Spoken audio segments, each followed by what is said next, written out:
Kimbian pikniknya setelah TK kira-kira neng Bali sampean. Sukendalu Pak Dalan. Wah Sukendalu. Mbak Kim ora? Oh, alhamdulillah sehat. Oh, mulai kok ndeloki sampean terus sampean ganteng lho. Oh. Gantengnya apa to, Nduk? Ganteng ki? Nggih, ganteng niku nggih sampean bagus nggih. Wong sakmene iki ganteng dhewe sapa? Sing ngangge klambi putih-putih karo om ganteng ndi? Sampean. Lho, seksenono cah. Kowe wedak ana nganti elek to. Ganteng aku, cah cilik iki jujur ranggilmu. Jujur kaya. Wah. Jumeneng niki wonten pundi Cahayu desane? Datengan. Arep ngaturke tembang apa buat warga masyarakat datengan kalau penontonnya piantune pirang-pirang. Nggih, request Mbak Niki. Niki lho, Mbak Niki lho, terutama Niki lho. Sinten? Niki, sinten Mbak Lita niki. Oh, Lita badhe request. Nggih. Lah kok ora nyawer? Ayo. Nyawer no request kok ya. Nggih, kula nembang Kutut Manggung. Waduh. Kutut Manggung. Nggih. Alhamdulillah. Lek karo lenggah kene lek Kutut Manggung lenggah. Nggih. Apa karo Jumeneng manut panjenengan? Jumeneng mawon. Waduh, wong ning datengan. Mangke dilanjutne kuda nyongklang nggih. Kuda nyongklang tumpaan Pak Rudi. Ngono ta? Kelingan aku. Sampeyan ngono yo ngerti aku sapa ngono. Nggih. Sapa aku? Pak Rudi. Sing ngomong sapa? Niku. Pangalitane niki Pak Rudi Gareng dalang saking Blitar. Nambah seduluran ya Cahayu. Coba slendro napa pelok putute? Sampak Manyuro. Wo nyuro. Nggih, slendro menyuro. Waduh slendro menyuro. Sampak kaya cah-cah lek isuk yo sampak bareng yo.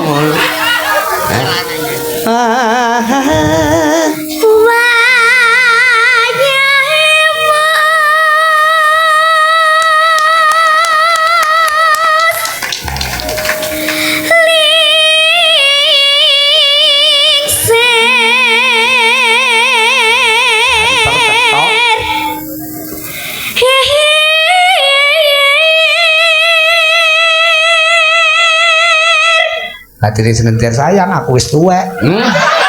Aja to ngene iki wis dianggep putu to kaya. Wengi. Hihi.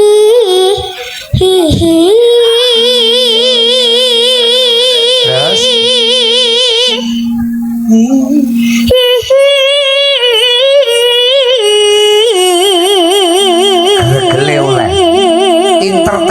oleh. Dadi ngono lho cah-cah kon wayahe Kutut Manggung. Wayahe wis ngene. Ini bagus ini. Sing marai action sinten Cahayu? Nggih, kiambak kula. Dituntun kali Bu Yayu juga. Nggih. Alhamdulillah. Tetap semangat ya. Terus bacotke bawa Kutut Manggung. Paraku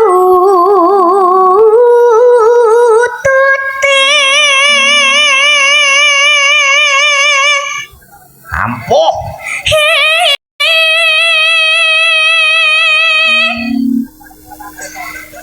arso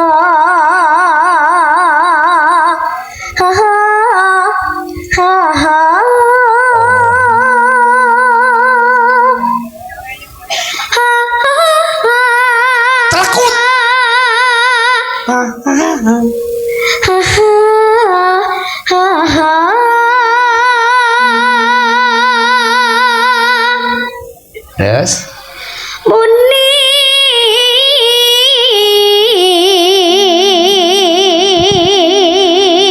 iki sik cilik sapa iki Kimura iki ngetokke tembang Kutut Manggung. Nah, iki per ingon-ingon lah carane. Kowe sapa iki jenenge? Sekar aja lali engko Gagak Boko ya. Kutut Manggung kok sampean gagak permanuan maksudnya gagak wak. Ora engko yo ngetokke petingane panjenengan. Terus ning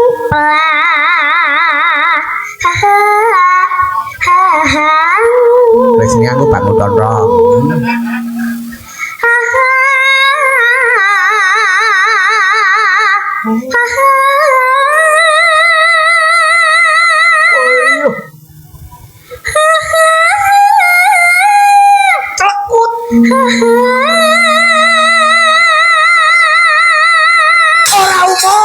Ora umum. Tepuk tangan. Nah, kaget aja Ayu. Ngapunten. Niku Om ki histeris. Suaramu apik. Ngapunten. Terus ki. Kaget aku. Terus.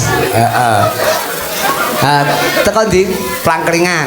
Keringan. Ya aku lek madhep rene. Tutup manggung. Tapi iki tak tutupe gunungan lah, aku mau diserang netizen lek ra. Nah, ngene. Handong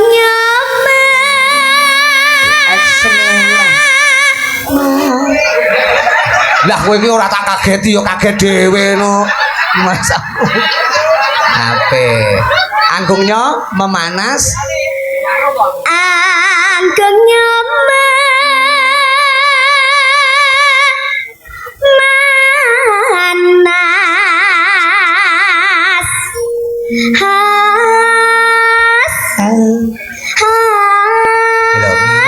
Ngiwo nengen.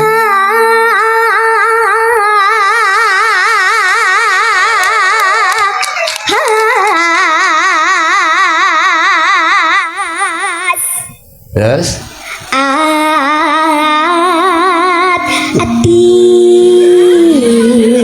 Ini. Hati lek ngomongne ati dhewe ya koyo ati. Apik. Sing marahi sapa to nduk iki? Kok apik men to kutut manggunge sampean? Kula diajari eyang putri kula kali bapak. Oh, babakan kutut los pokoknya. Oke, wis pokoknya semangat ya, Nduk. Terus ke. Terus aku apik disangoni nggih. Lho mesti. Pak Rudi Gareng kuwi wonge loman, Nduk. Sampeyan milih sangu rena loro pilih siji antarane loro. Sangu duit apa sangu slamet? Kula yo milih loro-lorone kabeh. Wah, lha iki.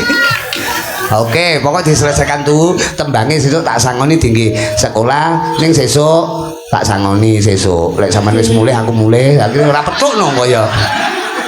Ora ya sepangkah. Terus ke?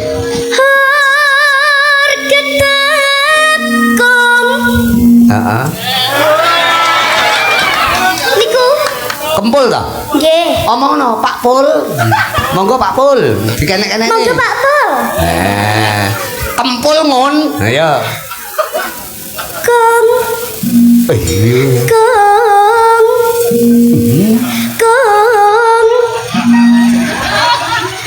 Kong. Peking. Kong. Peking, diganti peking. Kong. Pani ya. Oh, Mas Eli tau. Terus? Kong. Iya. Kong. Wow.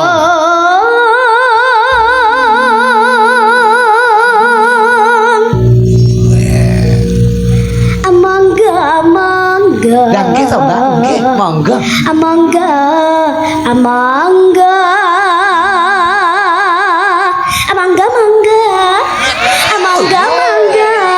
Yo wis ndang tak iki lek monggo-monggo ngono. Mangga.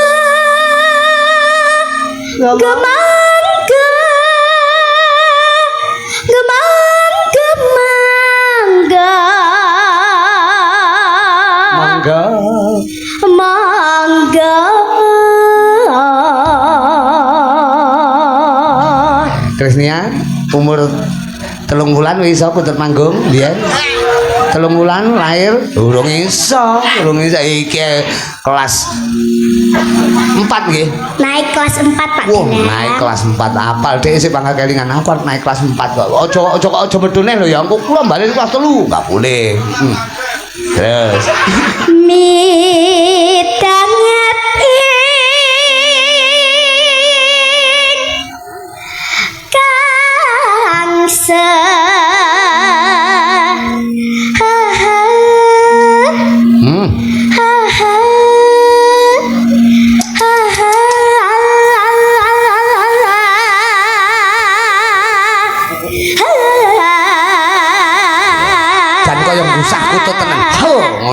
cintakan. Ket aja.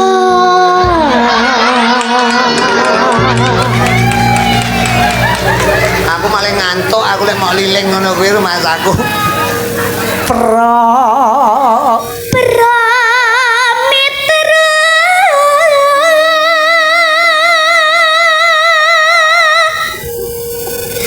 kami nulya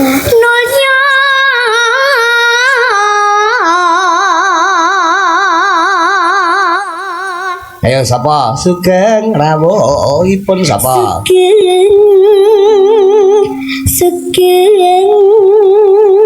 Sugeng Pak Dalang. Oke, Sugeng kula Rudi sene Sugeng. Kula Rudi, Nduk. Iya, Sugeng. Sugeng iki maksude selamat. Terus Sugeng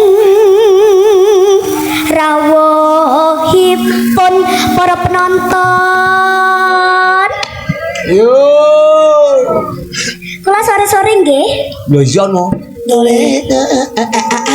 Napa niku? Cengkok ala om ki ya ngono. Om napa? Sore. Pak ya. Selati gape ya. Sore. Ya ya Oke. Putut manggo. Ampuh. Yalo ngombe.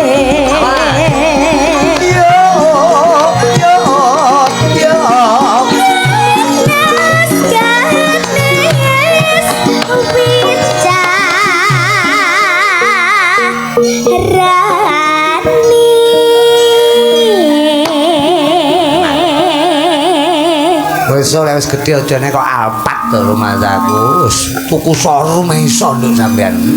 Mergo suarane apik tenan. Terus ke? Omben.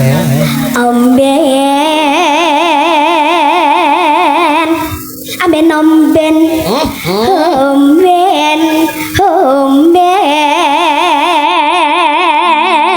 Ini udah ora pengen ngombe lho cah-cah iki.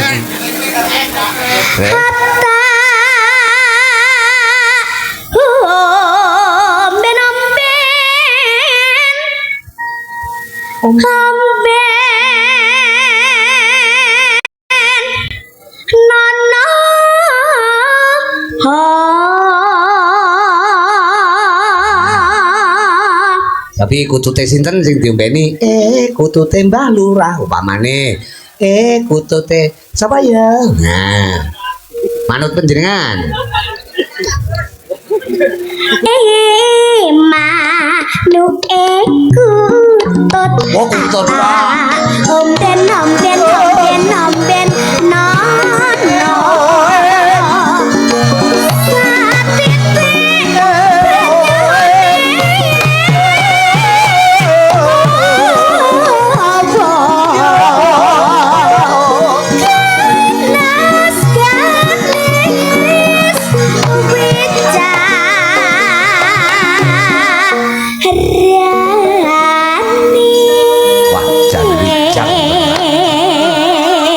Nah niki lek nang sekolahan gurune nesuno dhek wengi-wengi gurune langsung joget.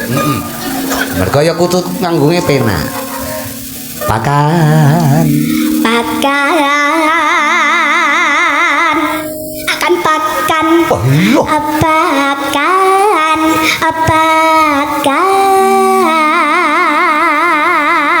ini pra anakmu warana kutut manggung ngene iki apa mok warai barongseh angger wengi-wengi ora bing bapake jak oprol lah iki kutut manggung terus nono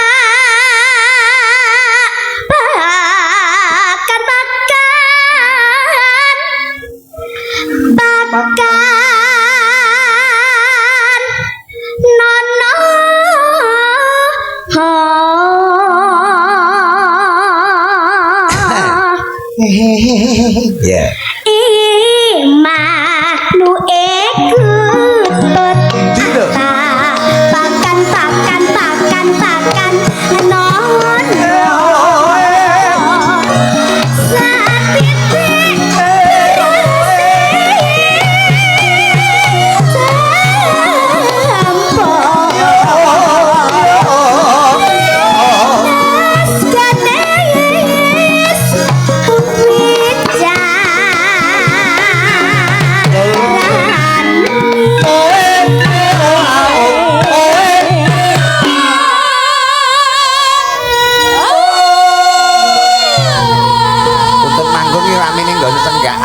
iki kok. Ya, gayeng tenan. Engko lebokne napa? Kuda. Kuda nyongklang. Oh, tak kira kuda lumping, kuda nyongklang lho, kuda nyongklang. Piye ta tumpakan Sang Panji Asmara bangun kokean. Heeh. Jas kene, Nduk.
Suara tunggal ya, Nduk. Kuda nyongklang panjenengan ya. Kimora.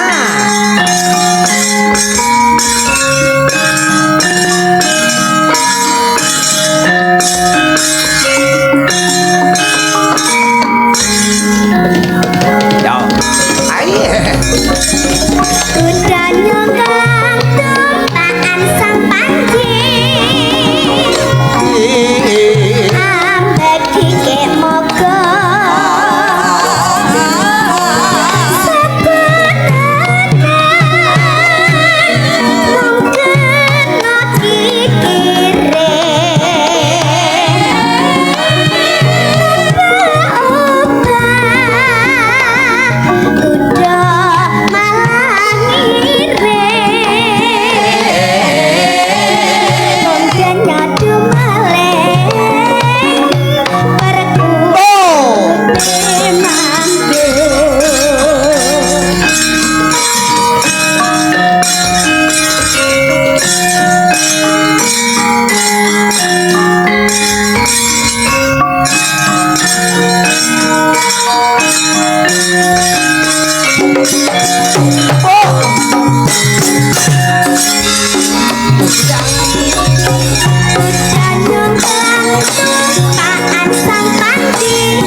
Luar biasa.